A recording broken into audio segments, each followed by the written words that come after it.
இந்துக்களினுடைய கோவில்களை பராமரிக்கிற அரசு என்ன பண்ணிருக்கணும்? இந்துக்களுடைய வழிபாட்டு உரிமையை நிலைநாட்டணுமா வேண்டாமா? அவ்வளவுதான் கேள்வி. அதுவும் என்னத்துக்கு இது ஒரு ஹிந்து நாடியா? ஹிந்து தான் பெரும்பான்மையாக இருக்கிறாங்க. இந்த கோவில் வந்து ரொம்ப வருஷமா இருக்கு. டிஎம்கே கவர்மெண்ட் என்ன பண்ணுது? டிஎம்கே கவர்மெண்ட் நேரடியா உள்ள வராது. தமிழ் அவங்க என்ன பண்ணுவாங்க? அவங்களுடைய அல்லக்கைகள்லாம் இருக்காங்க பாருங்க, கம்யூனிஸ்டுங்க, விடுதலை சிறுத்தைகள், கூட்டணி கட்சிகள், ஐயோஎம்எல் கூட்டணி கட்சிகள், தோழமை கட்சிகள், அவங்க எல்லாம் தூண்டி விடுவாங்க. இவங்க எல்லாம் பண்ணுங்கடா, அப்போதான் நம்மளுக்கு டாஸ்மாக் ஊழல் நிறைய பேருக்கு தெரியாம போயிடும், சட்டம் ஒழுங்கு தெரியாம போயிடும், வேங்க வயல் மக்களுக்கு தெரியாம போயிடும் சொல்லிட்டு திசை ஏற்படுத்தி, அதாவது இஸ்லாமியர்களுடைய மனசை எப்பவுமே ஒரு அச்சத்தை ஏற்படுத்தி அவங்களை எப்பவுமே ஒரு கொதி நிலையில வச்சிருப்பாங்க. இல்ல, டிஎம்கே காரன் எதுக்கு பயப்படுறாங்கிறது நான் சொல்றேன். இந்த அரசு, கையாலாகாத அரசு, சட்டம் ஒழுங்கு மொத்தமா கையில வச்சுக்கிட்டு இருக்கிற இந்த அரசு இஸ்லாமியர்களை பார்த்து பயப்படுறதுக்கு என்ன அவசியம் இருக்கு? எந்த இஸ்லாமியர் அங்க வந்து இவங்க போயிட்டு தீபம் ஏற்றினாங்க இஸ்லாமியர்கள் அப்படியே வந்து எல்லாரையும் அடிச்சு கொண்டு போட்டுருவாங்களா? அப்படிலாம் ஒண்ணும் இல்லையே. அந்த மாதிரியான எந்த விதமான அச்சுறுத்தலும் கிடையாது. இப்போ இஸ்லாமிய சமுதாயத்தை தீவிரவாத சமுதாயம் அப்படின்னு முத்திரை குத்துறது இந்த டிஎம்கே. இங்க இருக்கிற நவாஸ்கனி என்ன பண்றாரு? டிஎம்கே சொன்னதுனால அது தூண்டி விடுறது. சரி, டிஎம்கே ஏன் சொல்றது அப்படின்னா, டிஎம்கேக்கு வந்து அவங்களுடைய தோல்வி, நிர்வாக திறமையின்மை, நாட்டில் ஊர்ல ஏகப்பட்ட பிரச்சனை, வாக்குறுதிகள் நிறைவேற்றாதது, சட்டம் ஒழுங்கு இல்லாதது, இது எல்லாத்தையும் மறைக்கணும். டாஸ்மாக் ஊழலை மறைக்கணும்.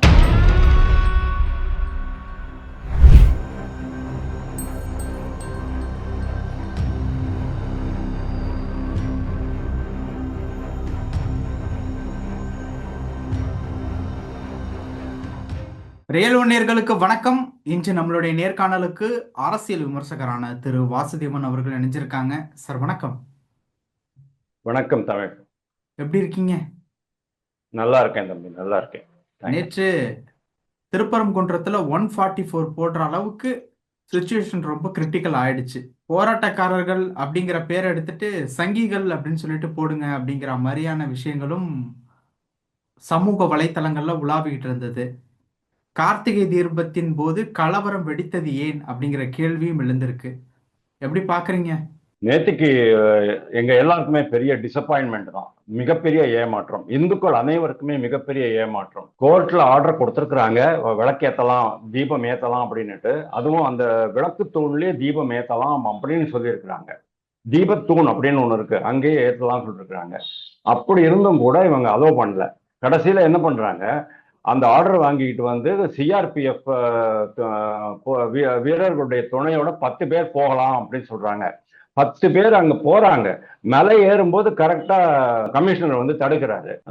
கமிஷனர் சொல்றாரு, இல்ல நாங்க வந்து ஆல்ரெடி மேல்முறையீடு போட்டிருக்கோம். மேல்முறையீடு போட்டிருக்கீங்க, கரெக்ட் தான்.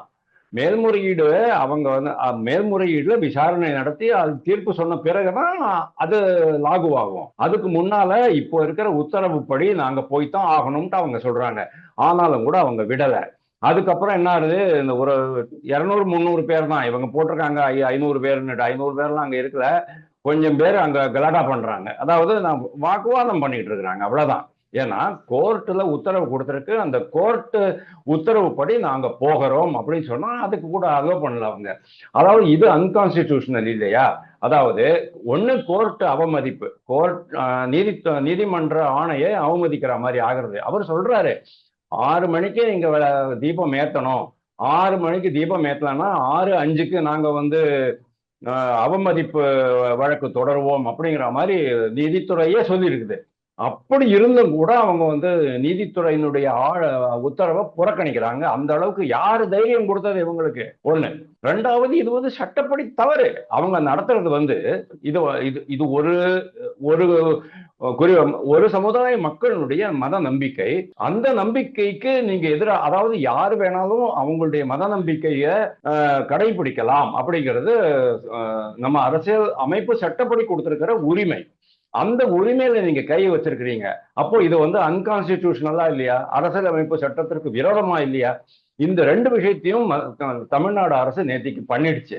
இப்போ தமிழ்நாடு அரசு அந்த அதிகாரிகளை அந்த மாதிரி பேச வைக்குது. தமிழக அரசுன்னு சொன்னா அது ஆட்டோமேட்டிக்கலி டிஎம்கே தலைமை அப்படின்னு நீங்க வச்சுங்க. திமுக தலைமை இந்துக்களுக்கு எதிராக தொடர்ச்சியாக எல்லா நடவடிக்கைகளும் எடுத்துக்கிட்டு வருதுங்கிறத நம்ம பார்த்தோம். கோவில்கள் எல்லாம் ஊழல், கோவில்ல இருக்கிற நகைகள் எல்லாத்தையும் உருக்கி அப்படியே அதுல எவ்வளவு சேதாரம் போச்சு, எவ்வளவு யாருக்கெல்லாம் கொடுக்கப்பட்டதுங்கிறது யாருக்கும் ஒன்றும் தெரியாது.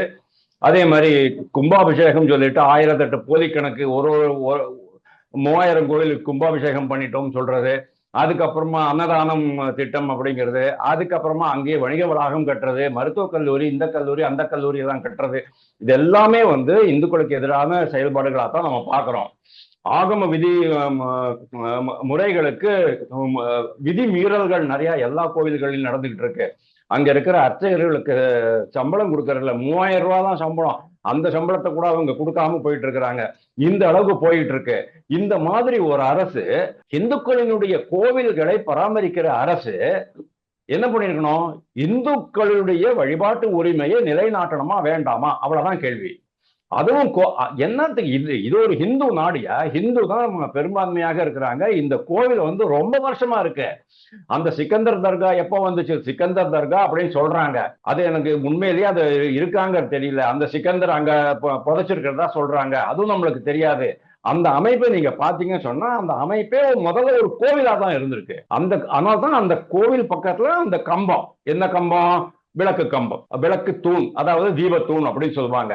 அது கிட்டத்தட்ட ஒரு 42 அடியில அந்த இது வருது. அப்போ அந்த இடத்துல தீபத்தூண் வச்சிருக்காங்கன்னு சொன்னா, அந்த இடத்துல இருக்கிற மண்டபமும் ஒரு காலத்துல ஒரு ஹிந்து வழிபாட்டு மண்டபமாகத்தான் இருந்திருக்கு. அதுக்கப்புறமா இவங்க இஸ்லாமியர்கள் படையெடுத்து சிக்கந்தர் அங்க எல்லாம் ஆகி அதை கையகப்படுத்திக்கிட்டாங்க. எவ்வளவோ கோவில்கள்ல எவ்வளவோ பாகங்களெல்லாம் அவங்க கையகப்படுத்தின மாதிரி இதையும் கையகப்படுத்திட்டாங்கன்னு வச்சுக்குவோம். ஓகே, அதுக்கு முன்னால 1000-2000 வருஷத்துக்கு முன்னாலேயே இந்த வழிபாட்டு முறை இருந்திருக்குது. அங்க பிரிட்டிஷ்காரன் காலத்திலேயே இந்த கோவிலை பத்தி கோர்ட்டுக்கு போயிருந்தாங்க. பிரைவி கவுன்சில ரொம்ப கிளியரா சொல்லியிருக்கு, இந்த கோவிலினுடைய கல்லை எடுத்து நீங்க ரயில்வே பாலம் கட்ட முடியாது. இந்த கோவிலினுடைய கல்லு, இந்த மலையினுடைய கல்லு இந்த சுப்பிரமணிய சுவாமிக்கு தான் சொந்தம் அப்படின்னு சொல்லியிருக்கிறாங்க அவங்க. அப்படியும் கூட அங்க ஒரு சிக்கந்தர் தர்கா வந்துச்சு. அதெல்லாம் வரட்டும், பரவாயில்ல, அவங்க பாட்டுக்கு இருக்கட்டும், பரவாயில்ல. ஆனா என்ன ஆயிட்டு இருக்கு அப்படின்னா, டிஎம்கே காரங்க, இந்த கம்யூனிஸ்ட் காரங்க, இஸ்லாமிய அமைப்புகள், இந்த வக்ஃப் போர்டுல இருந்து அப்துல் சமத், இந்த நவாஸ் கனி, ஐயுஎம்எல் தலைவர், இவங்கெல்லாம் என்ன பண்றாங்க? முஸ்லிம்களுக்கு ஒரு ஒரு ஒரு அச்சுறுத்தல் ஏற்படுத்துறாங்க. எப்படி அப்படின்னா, இந்துக்கள் அந்த அந்த அந்த தர்காவையும் எடுத்துருவாங்க, அதுக்கப்புறமா உங்களுக்கு அந்த தர்கா கூட இல்லாம போயிடும், அந்த மாதிரியான ஒரு பொய் பிரச்சாரம் பண்ண ஆரம்பிச்சிட்டாங்க. அதுதான் நீங்க 2 வருஷம் முன்னால் நம்ம பார்த்தோமே, திருப்பரங்குன்றத்தை நவாஸ் கனி மேல போயிட்டு மாமிச உணவு சாப்பிட்றதுக்கு என்ன அவசியம் இருந்து? அசைவ உணவு தர்கா எல்லாம் அசைவ உணவு சாப்பிட்றதுக்கான இடமே கிடையாது. தர்கா ஒரு தொழுகை தலம், மசூதி ஒரு தொழுகை தலம், அவ்வளவுதான். தர்கா கூட தொழுகை தலம் கிடையாது. தர்காவை அந்த இதை, அதாவது இந்த இறந்த சுஃபி செயின்ட்னா சுஃபி அமைப்பை சேர்ந்த அந்த இறந்து போன முனிவர்களுடைய ஒரு சமாதி தான் அது. அங்க புதைச்சிருப்பாங்க. அதுக்காக தான் நான் சொல்றேன். ஏன்னா அவ்வளவு ஹைட்ல போயிட்டு அவரை புதைக்கிறதுக்கு அவசியம் இருக்கா அப்படிங்கிறது எனக்கு தெரியல. அதை பத்தி தொல்லியல் நிபுணர்கள் தான் கூற முடியும். நம்மளுக்கு அதை பத்தி ஒன்றும் தெரியாது, அதனால நம்ம அதை பத்தி பேச வேண்டாம். ஆனா அந்த மாதிரியான ஒரு வழிபாட்டு முறையே அங்க கிடையாது. அதாவது அங்க போயிட்டு தான் நாங்க ஆட்டுக்கறி மாட்டுக்கறி சாப்பிடணும் அப்படிங்கிறதெல்லாம் ஒண்ணுமே கிடையாது. அப்போ இவர் வேணும்னே அங்க போய் பண்ணினாரா இல்லையா?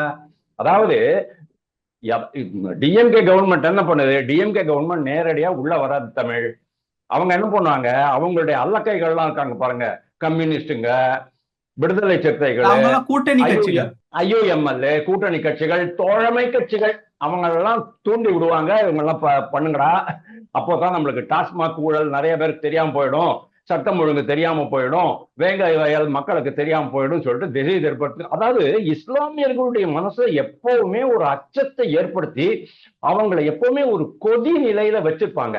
அப்போதான் இந்த இஸ்லாமிய வாக்குகள் ஒட்டு மொத்தமா நம்மளுக்கு வரும். இப்போ விஜய் வேற உதயமாயிட்டாரு, விஜய் வேற ரொம்ப பாப்புலர் ஆகிட்டு இருக்கிறாரு, கிறிஸ்தவ வாக்குகள் மொத்தமா அள்ளிக்கிட்டு போயிட்டாரு. இஸ்லாமிய வாக்குகள்ல 50% வாக்குகள் அங்க போலாமா வேணாமான்னு அவங்க யோசிச்சுட்டு இருக்கிறாங்க. இஸ்லாமிய சமுதாயத்துல ஒரு விழிப்புணர்ச்சி ஏற்பட்டு இருக்கு. அவங்க நினைக்கிறாங்க நம்மளுடைய வாக்குகளுக்காக மட்டும்தான் வந்து டிஎம்கே நம்ம கூட இருக்கிறாங்க, நம்ம வாக்குகளை வச்சு ஜெயிச்சுட்டு இஸ்லாமிய சமுதாயத்துக்கு ஒண்ணுமே பண்ணல அப்படிங்கிறது அவங்களுடைய வாதம். இப்போ அவங்களும் போயிட்டாங்கன்னா என்னடா பண்றது அப்படிங்கறதுனால டிஎம்கே விலவலுக்கு போய் இந்த விஷயத்த வடக்கே அயோத்தியால பாபரி மஸ்ஜித் சமாச்சாரம் வர அந்த மாதிரி பெரிய அளவுல எடுத்துக்கிட்டு போகணும், இங்க இருக்கிற இஸ்லாமியர்களுக்கு ஒரு அச்சுறுத்தல் ஏற்படணும், இந்த இஸ்லாமியர்களுடைய வாக்குகள் கிறிஸ்தவ வாக்குகள்லாம் நம்மளுக்கு வரா மாதிரி பண்ணிக்கணும்னு அவங்க பாக்குறாங்க. இதுல டிஃபரன்ஸ் என்ன தெரியுமோ, இது வந்து இதுக்கும் பாபரி மஸ்ஜித்துக்கும் டிஃபரன்ஸ் நிறைய இருக்கு. அது மஸ்ஜித், இது தர்கா, அது வழிபாட்டு தலம். அங்க வந்து ராமருடைய ஜென்ம பூமி கோவில் இருந்தது, ராமர் பிறந்த இடத்துல கோவில் கட்டியிருந்தாங்க. அதை இடிச்சிட்டு தான் பாபர் வந்து அதை கட்டினான். எப்போ 1600 இதுல சகாப்தத்துல. அதுக்கப்புறமா ஒரு 500 வருஷம் அது கோர்ட்ல இருந்ததுக்கு அப்புறம் இப்போ கோர்ட்ல இது தீர்ப்பு வந்த அப்புறமா அதை மொத்தமாவே புது கோவில் கட்டிட்டாங்க. இங்க இந்த திருப்பரங்குன்றம், அப்படி பரம்னா என்ன, இறைவன், இறைவன் இருக்கும் இடம் அப்படிங்கிறதா அந்த இடம். அந்த இடத்துக்கு, அந்த திருப்பரங்குன்றத்துக்கு பேரு முருகனுடைய மலை, தெய்வ யானையை கல்யாணம் பண்ணிக்கிட்ட இடம் அது. அதாவது அறுபடை வீடுகள்ல முதல் படை வீடு அதுதான். அவ்வளவு பிரசித்தி பெற்ற இந்த கோவில்ல எவ்வளவோ பக்தர்கள் வராங்க. ஆண்டாண்டு காலமா வழிபாடு நடந்துட்டு இருக்குது. இதுக்கு முன்னாலேயும் அந்த தீபத்தூண்ல தான் அவங்க தீபம் ஏத்திக்கிட்டு இருந்தாங்க. சிக்கந்தர் வந்த பிறகு அந்த இடத்துல சிக்கந்தர் அவங்கெல்லாம் வந்து அந்த மண்டபத்தை ஆக்கிரமிப்பு பண்ணி அதை வந்து இதுவா கட்டிட்டாங்க. அதாவது தர்காவா கட்டின பிறகு அது நின்று போச்சு. அதுக்கப்புறம் கூட தொடர்ந்து இருந்தது.